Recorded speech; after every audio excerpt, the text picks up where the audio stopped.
ખાસ કરીને army, navy અને એરફોર્સ, બરાબર? ભારતીય થલ સેના, વાયુ સેના અને જળ સેના પણ કહી શકો. નેવીની વાત કરું છું, ઇંગ્લિશમાં આપણે બધા ખબર આર્મી, નેવી, એરફોર્સ જે શબ્દ છે એ આપણે બધા સાંભળેલો, બરાબર? તો આ ત્રણેય સેના પોતપોતાના સોલ્જર્સ, પોતાના ઓફિસર્સ, પોતાના વેપન્સ એટલે કે હથિયાર છે, ગન્સ છે, એમને મોટા મોટા હથિયાર છે, ટેન્ક્સ છે, બરાબર? ટ્રક્સ છે, મિસાઇલ ટ્રક્સ છે, આપણે અગ્નિ મિસાઇલ છે, જાતની જે મિસાઇલ્સ છે એનું પ્રદર્શન આપણે રાજપથ ઉપરથી નીકળે છે. આટલી ખબર પડે પહેલા કોઈક દિવસ, બરાબર? WhatsApp ઇન્સ્ટામાંથી ઉતા આવીને જોજો, અથવા તો YouTube વાપરો તો YouTube માં સર્ચ કરીને જોઈ લેવાનું independence day parade Delhi Rajpath એનું સર્ચ કરો ને બધું આવે, આખી પરેડ આવે, સવારથી 10 11 વાગે ચાલુ થઈ જાય છે, આપણે જોતા, બરાબર? સાંસ્કૃતિક પ્રદર્શન એમાં આવે, બરાબર? અલગ અલગ, જેમ કે આપણું ગુજરાતમાં આપણું ખબર છે બહુ ફેમસ હોય શું છે ગુજરાતનું? ગરબા, નૃત્ય, ગરબા કરતા હોય, બરાબર? એના આખા ફ્લોટ્સ બનાવે. શું બનાવે? ફ્લોટ્સ, મીન્સ કે આકૃતિઓ બધી, જેમાં આપણે ગુઠાનું, થર્મોકોલનું, બરાબર, કલર કરી જાય બધું આપણે ફ્લોટ્સ આપ્યા હોય કે જે ગુજરાતને, બરાબર, એક ઓળખાણ આપે. જ્યાં અલગ અલગ સ્ટેટની બધી જ ફ્લોટ્સ જે છે દિલ્હીના રાજપથ ઉપરથી નીકળતી હોય ને, બરાબર, તે નીચે લખેલું હોય ગરબા કરતા સ્ત્રી પુરુષો હોય એનું સ્ટેચ્યુ હોય, પછી થર્મોકોલ બનાવેલું હોય, વીણનું બનાવેલું હોય, અથવા તો કોઈ પણ, બરાબર, બીજી વસ્તુનું જે છે એ બનાવેલું હોય છે, બરાબર? ત્યારે રાજપથ ઉપરથી બધી મરાઠીમાં ગુજરાતીમાં આપણે કહીએ તો સાંસ્કૃતિક પ્રદર્શન કહેવામાં આવે છે. આઈ થિંક અત્યારે 85 વર્ષના છે, બરાબર? એ તમારા કરતા આ લોકો જેવડા કરતા નાના હોય ત્યારે એને બધું અંગ્રેજો જોયા હોય, બરાબર? અંગ્રેજો અહીંયા હતા, ગુજરાતમાં તમને લોકોને ખબર હોય તો આપણે દાંડી માર્ચ થઈ છે, દાંડી માર્ચ, બરાબર, મીઠાના સત્યાગ્રહ માટે કરેલી એ બધી વસ્તુ છે. અનેક આંદોલનો કર્યા, અનેક સત્યાગ્રહો કર્યા, બરાબર? આપણે હિન્દ છોડો 1942 1942 ની સાલમાં આ બધું અંગ્રેજોને આ બધું આંદોલન અલ્ટિમેટમ આવ્યું કે હવે અમારા દેશને આઝાદ કરી દેજો. પ્રેમથી કરો તો ઠીક છે, બાકી બીજી રીતે પણ અમને લેતા આવડે છે, બરાબર? અંતે આ બધા જ પ્રયત્નો, બરાબર, ક્યારે સોલ્વ થયા? 15 ઓગસ્ટ 1947 ના રોજ મધ્યરાત્રિએ ભારતને શું મળી ગઈ? આઝાદી, બરાબર? બ્લેક એન્ડ વ્હાઇટ વિડિયો અત્યારે સોશિયલ મીડિયામાં બહુ આવે છે, જોજો કે ભાઈ સોશિયલ મીડિયા ખાસ કરીને પર્ટિક્યુલર તમને કહી દઉં કે ઇન્સ્ટાગ્રામમાં જ આવે છે, રીલ છે.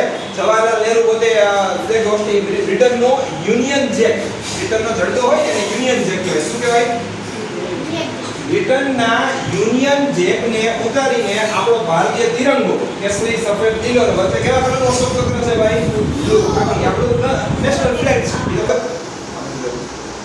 બીજી એક વસ્તુ તમને કહી દઉં કે ખાસ કરીને શું ચાલે, એક ઘણા લોકોને આપણે તો બોલાઈને પણ કેવું પડે એમ છે ને, કહું કે ઘણા લોકો અત્યારે શું કરે, WhatsAppમાં, Instagramમાં, Facebookમાં જેમાં આવે એમાં બધે ઇમેજ મોકલતા ઇન્ડિપેન્ડન્સ ડે, બરાબર? પણ હમણાં મેં કીધું એમ તમને લોકોને, મારે એક કોલેજમાંથી મેસેજ આવ્યો, બરાબર, કે પ્રજાસત્તાક પર્વની આપણે કોલેજમાં રજા છે, બરાબર?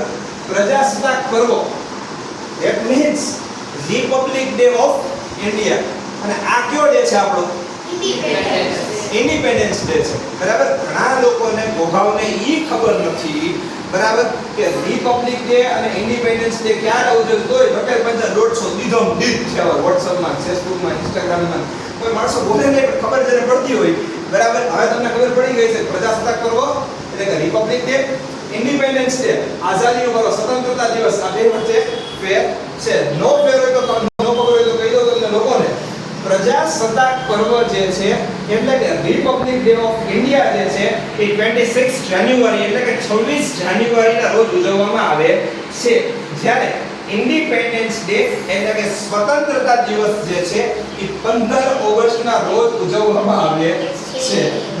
એવું નથી કે તમને નથી ખબર પડતી, પણ ઘણાય નથી ખબર પડતી આ વાતની, બરાબર? ઇવન આજની તારીખે કોકને પૂછવાનું તમારે કે 26 જાન્યુઆરી આપણે પ્રજાસત્તાક દિવસ ઉજવીએ છીએ, એ શું કામ ઉજવીએ છીએ?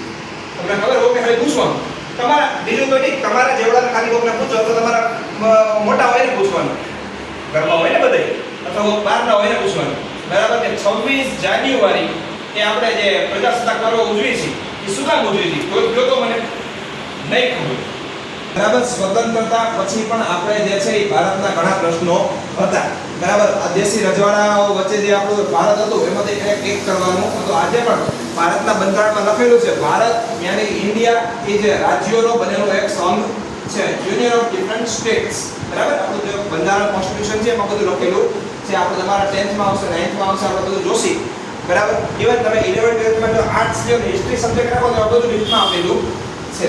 ખબર પડે હિસ્ટ્રી એક આખી એવું છે બરાબર, જેને રસ હોય એને મજા આવે સમજે. બાકી તો દગડ બધા વાંચો ને કરો ને MCQ ટીક. પણ તમે જો સમજીને ટ્રાય કરશો, ગોખીને નહીં, રટ્ટા મારીને નહીં, તો રોપટની જે પણ સમજીને ટ્રાય કરો તો યાદ. અરે આ હડપ્પા મોહેંજો-દડો આ બધું જે આવે છે એ જે છે એ તમને ખબર જ હશે. આપણી જે સિંધુ ખીણી સભ્યતા, સિંધુ કલ્ટિવેશન જે છે, આપણું કલ્ચર છે એ બધી તમને ખબર હોય. દસમામાં ખાસ આવે છે મોહેંજો-દડો છે, આ છે તે છે બરાબર. એ આજથી 5000 વર્ષ પહેલા, 10000 વર્ષ પહેલા થઈ ગયેલી સભ્યતા, કલ્ચર, આપણી કલ્ટિવેશન, આપણું જે